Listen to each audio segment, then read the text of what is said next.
রে বেলাল, এটা কেমন জুলুম, কতদিন হলো তোমার কণ্ঠের আজান শুনি না। বেলাল রে, তোর কি মন চায় না আমি নবীর জিয়ারতে আসতে? বেলাল আয়, আমি নবীর জিয়ারতে আয় রে বেলাল আয়, কতদিন হলো তোমার কণ্ঠের আজান শুনি না। স্বপ্ন যখন নবীজি দেখাইছে, এ মুসলমান, হযরত বেলাল সুদূর সিরিয়ার দামেস্ক থেকে পাগলের মতো দৌড়াইলেন, পাগলের মতো ছুটে আসলেন। যখন মদিনাতে আসলেন তখন তাহাজ্জুদের সময় চলতেছিল।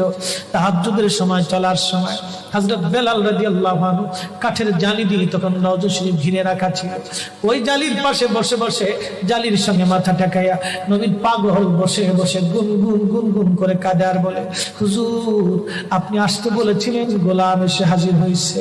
নবী গো, আজান দিতে বলেছেন, আমি আজান দিলে আপনি আগে নামাজ আসতেন, এখন আজান দিলে কি নবী আপনি নামাজে আসবেন? হুজুর এখন আজান দিলে কি আপনি নবী নামাজে আসবেন? নতুন মুয়াজ্জিন আসছে আজান দেওয়ার জন্য, এসে দেখে নবীর মুয়াজ্জিন বেলাল কাঁদে। ডাক দেখে মদিনাবাসী শুনছো, নবীর মুয়াজ্জিন ফিরে এসেছে, বেলাল আসছে, বেলাল ফিরে আসছে। এই কথা শোনার পরে সব সাহাবী ঘর থেকে বের হয়ে দৌড়ায় এসে দেখে বেলাল কাঁদে। সাহাবীরা বলে, বেলাল আজান দাও, কতদিন হলো তোমার কণ্ঠের আজান শুনি না। বেলাল আজান দাও, কতদিন হলো আজান শুনি না রে বেলাল। বেলাল বলে, সাহাবীরা রে, আমি আজান দিলে কি নবী নামাজ আসবে বলো?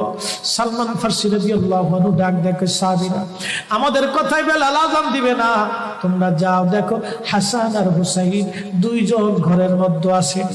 ইমাম হাসান হুসাইন রাদিয়াল্লাহু আনহুমা যদি বলে তাহলে বেলাল অবশ্যই আজান দিবে।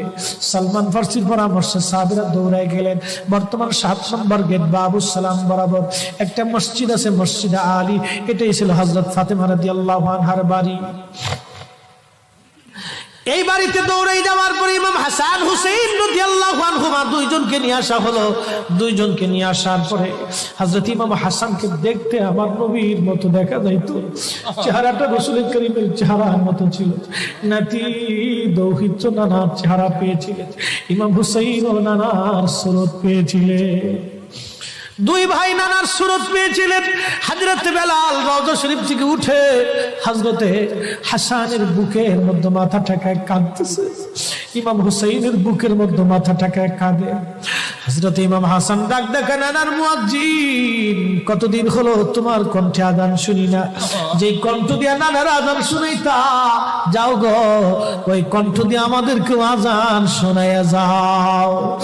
যখন হযরতে বেলাল ইমাম হাসান এই কথা বললেন, হযরত বেলাল দৌড়ায় গেলেন। যেই বনু নাজ্জার গোত্রের মহিলা সাহাবীর ছাদের উপরে দাঁড়ায় বেলাল আজান দিত। আবু দাউদের 519 নম্বর হাদিসের মধ্যে আসছে, প্রত্যেক ফজরের নামাজের শুভেচ্ছা আদিকের আগে বেলাল দাঁড়াইতেন। দাঁড়ায় আজানের আগে বলতেন, আল্লাহুম্মা ইন্নী আহমাদুকা ওয়া নাস্তাঈনুকা আলা কুরাইশিন ইউকিমুদ্দীনাক। প্রত্যেক ফজরের আজানের আগে এই দোয়াটা পড়ে বেলাল আজান শুরু করতেন। হযরত বেলাল রাদিয়াল্লাহু আনহু আজকে তাহাজ্জুদের আজান দিতে গেছে। আজান দিতে যাওয়ার পরে হযরত বেলাল যখন আজান দিলেন, আল্লাহু আকবার, আল্লাহু আকবার, আজানের মধুর ধ্বনি সারা মদিনার রন্দে রন্দে ছড়িয়ে গেল। মদিনার ঘর থেকে সব সাহাবী বের হয়ে দৌড় মারছে। আবার যখন বলেন আল্লাহু আকবার, আল্লাহু আকবার, সব সাহাবী, মহিলা, বৃদ্ধ, বনিতা ঘর থেকে বের হয়ে দৌড় মারছে।